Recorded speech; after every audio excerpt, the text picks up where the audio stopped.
look, this is important for them to get along. I'm just saying. Hello. Hi, baby. How are you? But my new goal will be back to being dad.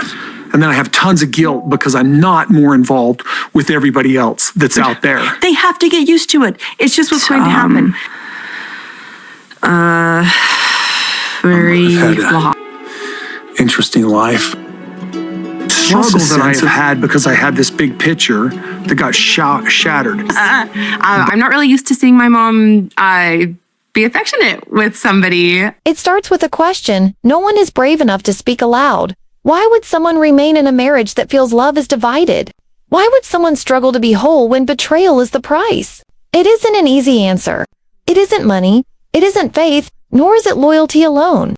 It is psychology of the chains of control, identity, hope, and fear that keep individuals in position even after their hearts have already escaped. In the case of the sister wives, the narrative of leaving after staying was never simply about Kody Brown. It was about the internal conflict within themselves. Each of the wives had to deal with decades of conditioning, vows of forever together, and the painful burden of being constantly told that silence was devotion. They smiled in front of the cameras, acted their parts, and persuaded the world that they were happy, while in reality, their brains struggled with a maelstrom of uncertainty, envy, and silent despair. And when eventually they departed, it wasn't just a physical gesture. It was a psychological coup.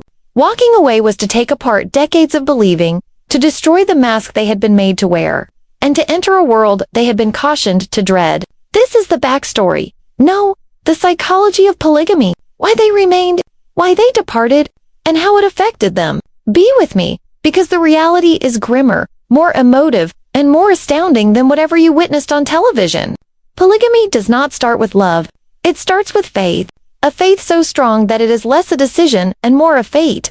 The moment they entered the family, every sister wife was conditioned to believe that togetherness was holy, sacrifice was honor, and jealousy was weakness. Psychologists refer to this as conditioning, a process in which loyalty is cultivated not by pleasure, but by repetition, fear, and covert control. All lessons, all sermons, all whispered warnings reinforced the same message. To leave was failure. To leave was punishment eternally. To leave was to lose everything. And so, even when fissures formed, even when hearts broke and eyes wept in secret, they remained. Because the burden of belief was greater than the burden of betrayal. The foundation on which polygamy is established is not love, but fear and faith mixed. But foundation cracks will ultimately spread. And as time went by, the cracks became impossible to ignore. The power of silence. Silence was the strongest weapon in the Brown home. It wasn't commanded, but anticipated. When there was a disagreement, wives were instructed to bear it. When pain arose, they were instructed to pray. When jealousy flared, they were instructed to be strong. Their silence was celebrated as strength, but in reality, it was control. Meri learned to smile even when her heart broke in two. Janelle learned to bury doubts beneath pride. Christine learned to hide tears behind laughter. All the wives learned to keep quiet, not out of choice, but because the system required it. Psychologists refer to it as learned helplessness. If efforts at altering a situation are consistently made only to fail, the mind becomes accustomed to giving up. By convincing the self that silence is better than resistance. Silence did not safeguard oneness. It killed it from the inside out. And before long, silence weighed too much to bear. The breaking point. Each sister wife had their breaking point, where silence was no longer an option and the dam could not contain the flood. For Christine, it was isolation. Years of being ignored, dismissed, and treated as a decoration rather than a partner at last broke her loyalty. Her breaking point was evident, hot and bold. She left assured, her body language biting, her words unyielding. For Janelle, it was more subtle.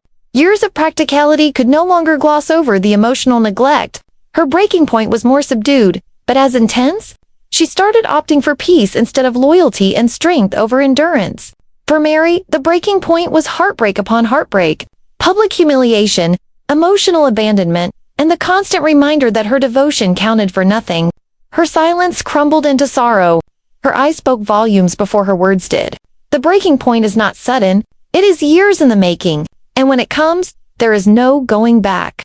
The psychology of leaving a plural marriage is not as simple as walking out the door. It is psychological warfare. Every step forward feels like betrayal. Not just of the husband, but of faith, family, and even self. Doubt lingers like a shadow. What if I'm wrong? what if freedom is worse? What if I've wasted my life? Yet, alongside fear comes fire. Christine's smile after leaving wasn't just joy, it was liberation. Janelle's independence wasn't just survival, it was resilience. Even Meri, though haunted by regret, began to glimpse reinvention. Psychologists call this cognitive dissonance, the painful clash between belief and reality. For years, they believed staying was sacred. Now, leaving became salvation. To exit polygamy is to reimagine your whole sense of self. And once the door is opened, the world is never the same. Jealousy was the specter that visited every room of the Brown home. It hung over the silent stares, the unequal allocation of attention, and the mumbled words behind doorways. The cameras caught glimpses of tense moments, burning eyes filled with unspoken rage, but the actual psychological burden of jealousy went much deeper. In polygamy, jealousy is called weakness. Wives are instructed to keep it down, to pray it away, and to view it as a fault and not a natural reaction to shared love. And so, rather than being confronted, jealousy was yet another silence. Smiles concealed resentment, diplomatic phrases masked raw wounds, but the fissures widened. Christine frequently confessed that jealousy was her biggest challenge. Seeing Kody with another wife broke her heart into a million pieces, but she was instructed to regard it as her spiritual test. Her body betrayed the lie in words, crossed arms, tight shoulders, and a laugh that was not funny. Meri bore jealousy differently. She buried it deep, hiding it behind coldness. Her eyes, however, betrayed the tempest raging inside. Long, lingering glances when affection was bestowed on another, and sulky looks when she felt ignored. Janelle, always practical, attempted to rationalize it. She reminded herself it was all part of the contract, that jealousy was something she could get over through reason. But reason could not comfort the heart, and her peaceful voice frequently quivered when she talked of justice. Psychologists describe this as emotional repression. When normal emotions are repressed, they don't go away. They boil. They turn inwards, becoming shame, guilt, and self-criticism. And eventually, they destroy the very pillars of identity. Jealousy was never ever an emotion in Sister Wives. It was a chain that held the wives in silence, in suffering, in a system that required their hearts to be torn and their voices silenced. And as the passing years went by, those chains became too heavy to bear. Trust is the oxygen of any relationship. Without it, love chokes. In polygamy, trust isn't just between two individuals, it reaches out over an entire web of relationships, weak and knotted. For the sister wives, that web of deceit unwound thread by thread over time, until all that was left was suspicion. The betrayals began subtly. A broken promise, an instant of favoritism, a lingering too long glance at someone else. Each act is so small it can be forgiven, but heavy enough to leave a residue. Those residues accumulated into scars over time. Christine frequently spoke of feeling dismissed, her concerns cast aside by a husband who preferred others. She yearned to trust Kody, but trust is built upon reciprocity, and when her agony was responded to with defensiveness, she discovered that trust was not something that they gave in their marriage, it was a weapon. Meri bore betrayal like a stone in her chest. The notorious catfishing scandal not only exposed her desperation for belonging, it revealed the breakdown of trust at its foundation. She stepped outside the marriage not through wickedness, but through isolation, through the psychological hunger of being invisible. And yet rather than hearing her hurt, her behavior became evidence in Kody's mind that she could never again be trusted. The irony was savage. She reached out because there had already been a breaking of trust, and in reaching out, lost what was left. Janelle, ever practical, attempted to mediate the tension, but even her measured commentary betrayed suspicion seeping into the tone. She asked questions about Kody's money decisions, his property decisions, and his shifting allegiance. Each question was a seed of distrust, growing slowly. Kody himself became the very face of betrayal in his wife's eyes. His speech vouched for equity, but his actions spoke differently. His physical demeanor during family discussions, leaning towards one wife, waving off another with a gesture, hid his covert bias. His defensiveness, his quick comebacks, and his refusal to admit fault, each bit away at the tenuous shards of trust. Psychologists call this betrayal trauma. When the very individual you rely on turns out to be the cause of your deepest hurts, the mind shatters. It holds on to hope while it drowns in suspicion. It longs to believe, but doesn't dare. By the time the show arrived at its later seasons, trust among the Brown family wasn't broken. It was shattered. Every word was clouded by suspicion. Every vow bore the memory of shattered ones. And when trust falls apart, There is no framework anymore to keep the family intact. Brown family court was no longer a court of unity. It was a court of accusations, and the judgment was guilty. If polygamy was the jail, then the cameras were the wires that closed it tight. What were once intimate battles, jealousy, and infidelity were now devoured by millions.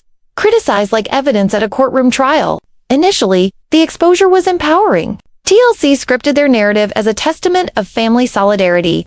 The wives were held up as trailblazers, courageous, strong, and devoted to love at all costs. They smiled into the camera, their words practiced, their posture relaxed. But beneath those smiled facades lay an unbearable tension. To enact unity, even if unity was gone, Christine experienced it most acutely. Every laugh she offered to the cameras became another mask she had to wear. Fans praised her cheerfulness, but only she knew the weight of laughter forced through tears.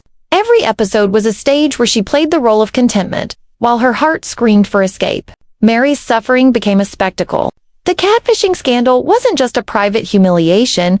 It was broadcast, dissected, and ridiculed. Her own eyes in those confessionals spoke more eloquently than words could ever manage.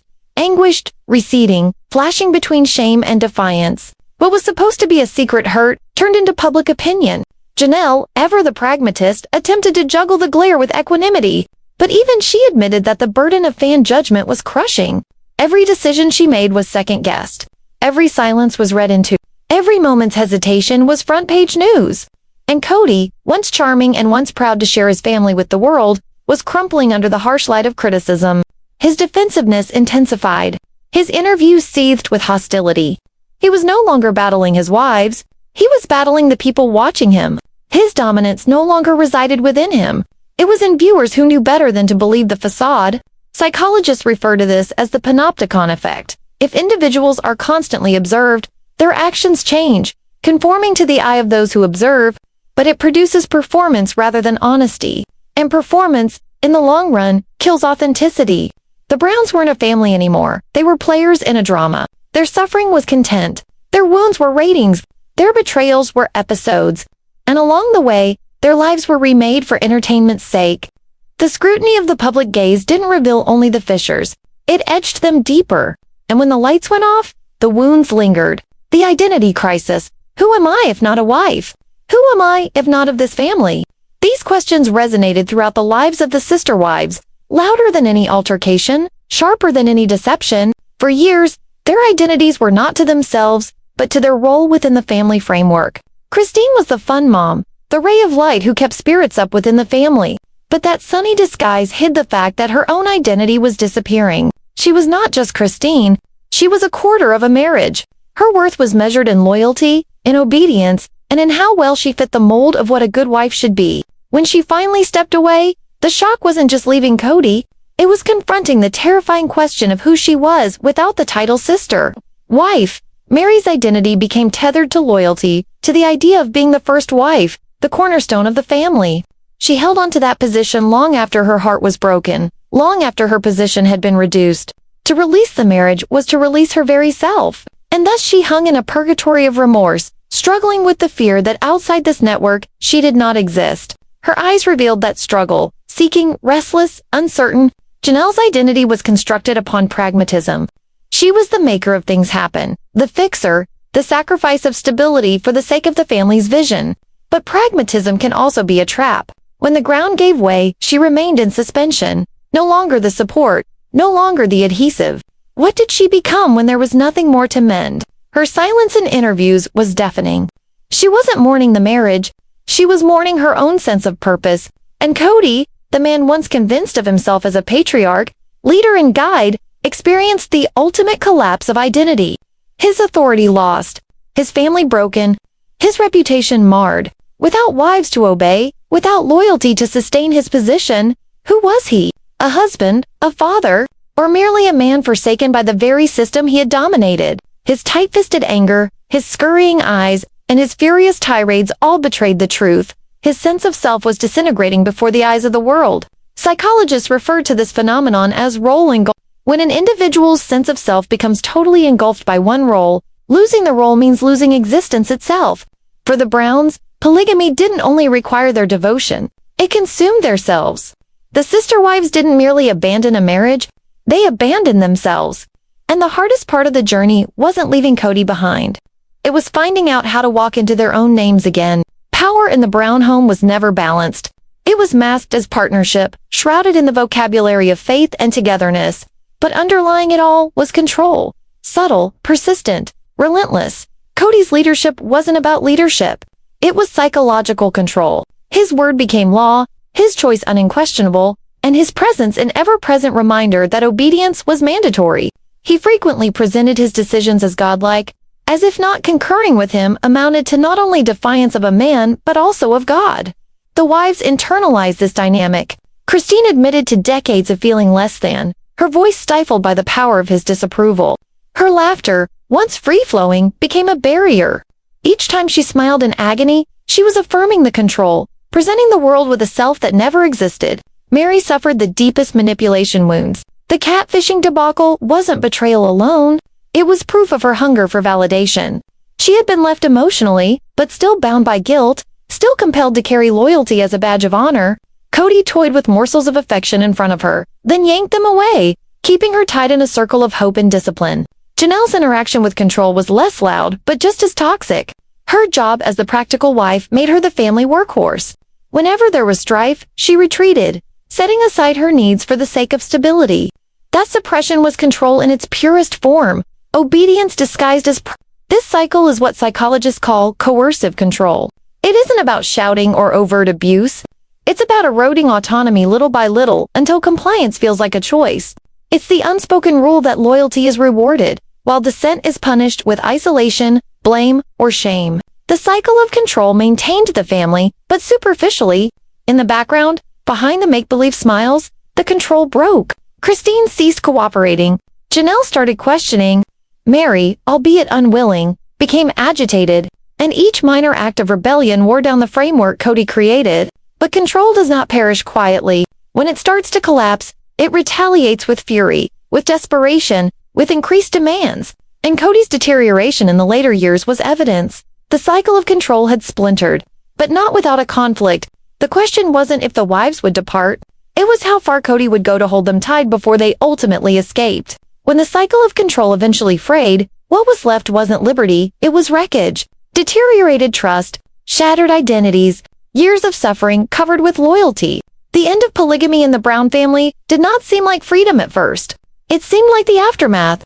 Christine's freedom was packaged in both joy and sorrow. She smiled in interviews, her body open, her voice strong. But when she talked about the years she endured, her eyes blinked with sadness. She had devoted decades of her life to a system that had required silence from her. Even while accepting freedom, she mourned the time lost to her. Psychologists refer to such an ambiguous loss, grieving something that had never existed. Meri bore her breakdown in secret. Her social media was her counseling, her quotes a reflection of her agony. Behind her enigmatic remarks lay depths of unresolved hurt. She had sacrificed loyalty to be discarded, and now she was marred with abandonment wounds. Her body told the weight, crossed arms defensively, smiles that never came to her eyes, long pauses before she responded to questions. She was reassembling, but slowly, agonizingly. Janelle's breakdown was less noisy, but no less intense.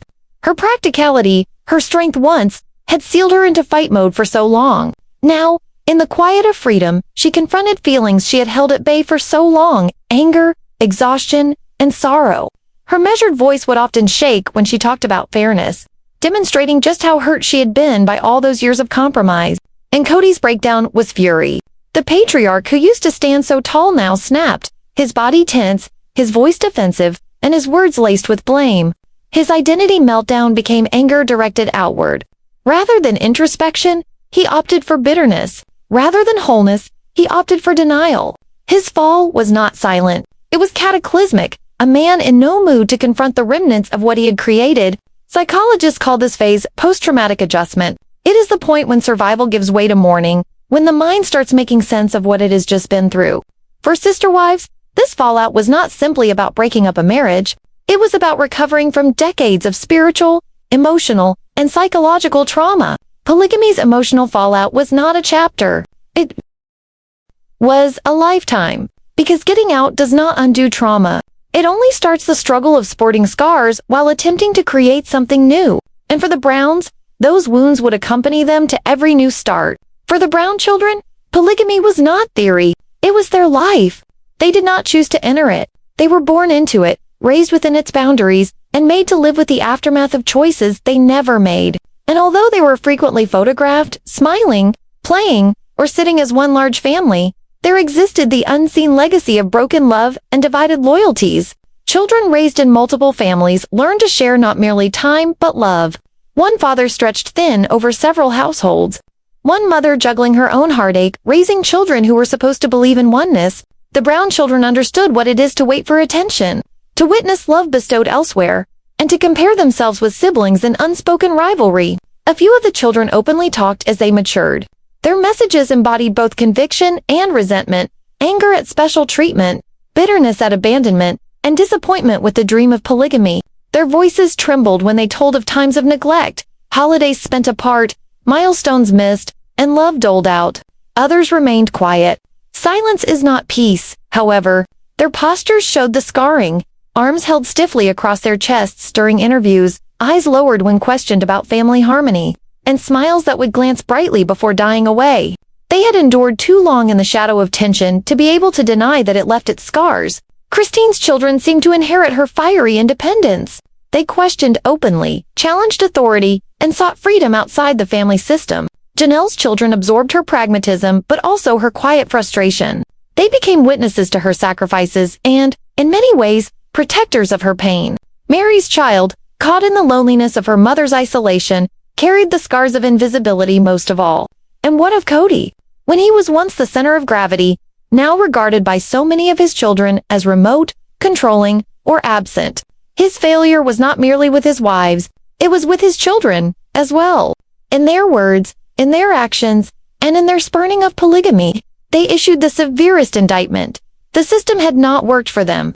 Psychologists refer to this intergenerational trauma. The scars of one generation do not heal. They are carried forward, influencing the lives and decisions of succeeding generations. The children of the Browns will never live polygamy, perhaps, but the echoes of it linger in how they view love, trust, marriage, and family. The children were the quiet jurors at the trial of polygamy, and they delivered their verdict in rejection. In turning away from the faith, the system, and all too often their father's rule, they professed that the legacy of fragmented love would not continue. But rejection also brings with it another question. What does rebuilding look like when your history has left you with nothing but scars? Viewers were told a story beginning with the very first episode of Sister Wives, a tale of family harmony, of women overcoming jealousy, of a husband distributing love equally. Smiles were backlit by soft light. Family dinners were filled with laughter. Interviews were edited to emphasize concord. To millions of viewers, the Browns appeared like evidence that polygamy could be done. But off camera, that harmony was a facade. And like any mask left on for too long, it came to strangle the individuals beneath it. Christine was the joy performer. She laughed genuinely at times, but many times it was a shield. She admitted later that she would joke and smile, even when her heart was shattered, because the facade needed it. She was supposed to be the happy one, the glue, the distraction, the entertainer. But in the shadows, she cried for the love she wasn't getting. Meri was the custodian of loyalty. She stood by Kody even when her marriage had fallen into desolation. The fantasy required that she still be the faithful first wife, and she remained long after the point of happiness, long after the point of expectation. Her silence became her contribution to the family's brand of cohesion. Janelle was the practical part. The rock, she rationalized the fractures, smoothed out the conflicts, and made sacrifices to maintain the illusion. When her voice shook during interviews, she recovered quickly, covering pain with logic.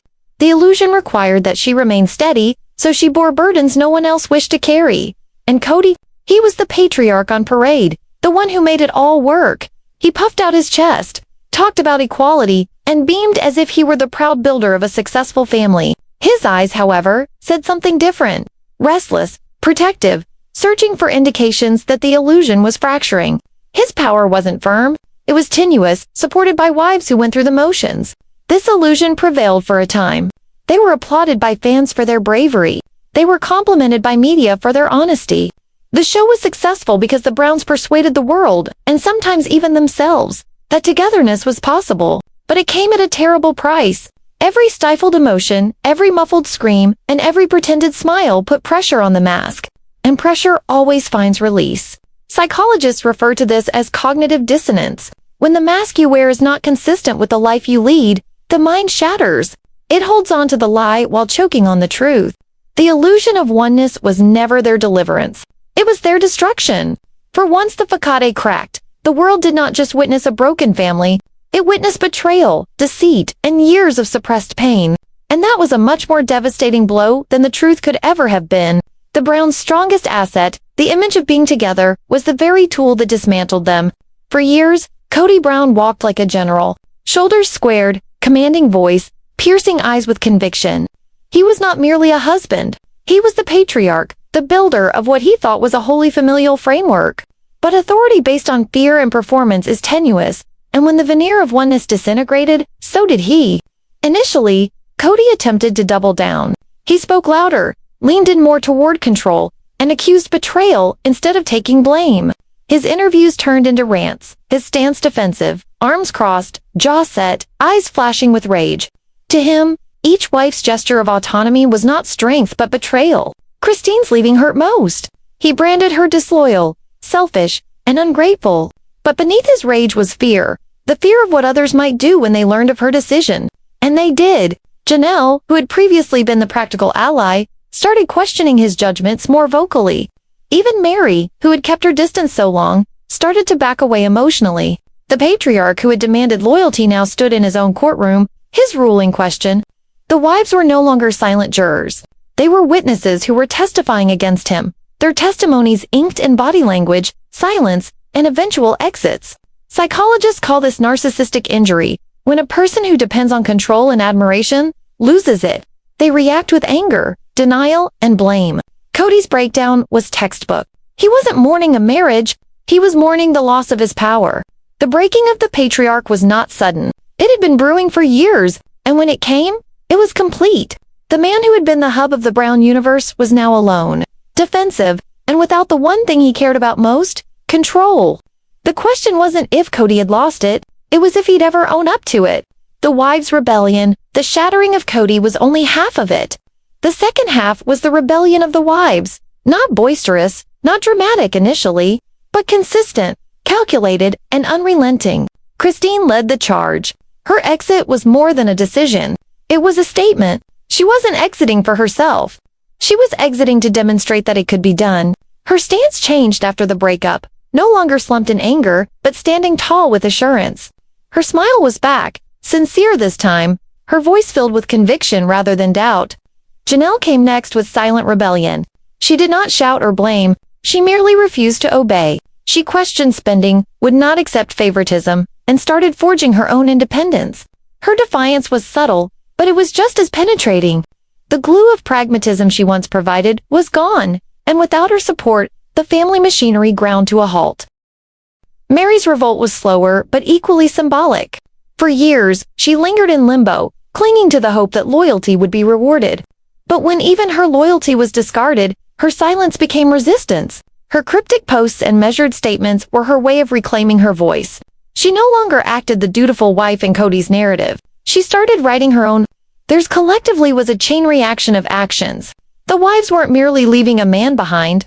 They were blowing up a system that had informed them jealousy equated to weakness, silence was power, and fidelity was love. Their rebellion was a testament that those doctrines were falsehoods. Psychologists term this mass individuation, when the members of a group simultaneously take back their identities after decades of repression. The Brown wives were not fragmented pieces of a family anymore. They were women standing whole, alone, and free. The wives' uprising wasn't merely the demise of a marriage, it was the demise of an empire. And with each step they moved away from Kody, they moved closer to freedom, though they bore the wounds of what polygamy had cost them. The patriarch had lost power, but the tale was far from finished. Because leaving isn't the end. It's merely the start of coming to terms with what was lost. Freedom is sometimes pictured as a doorway swinging open, stepping through, and taking in fresh air. For the sister wives, it was not so straightforward. Freedom came in pieces, cautiously at first, as if learning to walk after decades of being bound. Christine experienced it most keenly. Her first steps beyond polygamy were charged. Her shoulders relaxed, her laughter resurfaced, and her eyes sparkled with new radiance. She chronicled her joy freely, risking displaying the world that freedom existed. But freedom also brought an odd hollowness. For years, Her sense of self had been tied to the family, and now, alone in her own home, she sometimes wondered aloud, who am I when I'm no longer a sister wife? The quiet was both lovely and frightful. Janelle's freedom played out otherwise. She had the freedom of choice, the power to decide without consulting, without negotiating, without needing permission.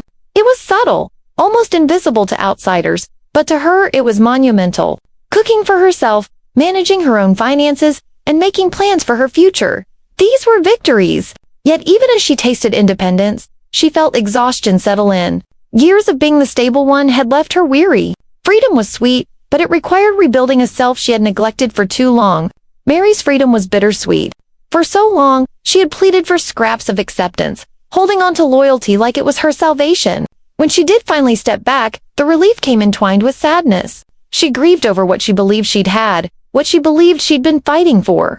Her emancipation wasn't marked with loud proclamations or public grins. It was subtle, hesitant, and easily broken. A candle flame that is flickering in the shadows, ready to become something more robust. Psychologists refer to this phase as emergence. It is the point when people escape repressive frameworks and start to reclaim autonomy. It is thrilling, but it's also frightening. Freedom wasn't the conclusion for the sister wives. It was the start of remaking all they believed they understood about love, loyalty, and themselves. But with each taste of freedom came an aftertaste. The wounds that polygamy had inflicted upon them, the scars that remain. You may be able to walk away from a marriage. You can walk out of a house, end a chapter, and even disown the man who owns you. But what you cannot walk away from are the wounds. Christine bore the wounds of rejection. Years of being invisible, inaudible, and treated as an afterthought. Even in freedom, her voice at times quivered with the resonance of those wounds. Every new relationship bore a shadow of suspicion. Will I ever really be chosen? Janelle carried the scars of sacrifice. For years, she had prioritized stability over her own wants, survival over completion. In interviews, her voice would falter when she spoke of fairness, her eyes heavy with unspoken regret. Her freedom was real, but so was the realization of what she had given up. Meri's scars were the deepest. They were carved from loneliness, humiliation, and years of clinging to a love that had long since died. Her silence on social media wasn't only a secret, it was the burden of trauma that couldn't be expressed in words. She had lived, but living had exhausted her, made her wary, unsure what true love might even be like. And Kody, who so often was painted as the bad guy, bore wounds as well. Wounds of ego, of loss, of identity dissolution. His were self-imposed, sure, but no less authentic. He had created an empire of domination, and it dissolved before the world. His rage, his resentment, his hashing out, these were wounds of a man who could not bear the devastation he had wrought. Psychologists term these lasting impressions. Trauma does not disappear when you depart. It becomes a part of you, influencing how you love, trust, and perceive the world. The sister wives broke free of the polygamy cage, but the bars branded their flesh, and as they entered new lives, they bore freedom with them and scars. Evidence of survival, but reminders of the price.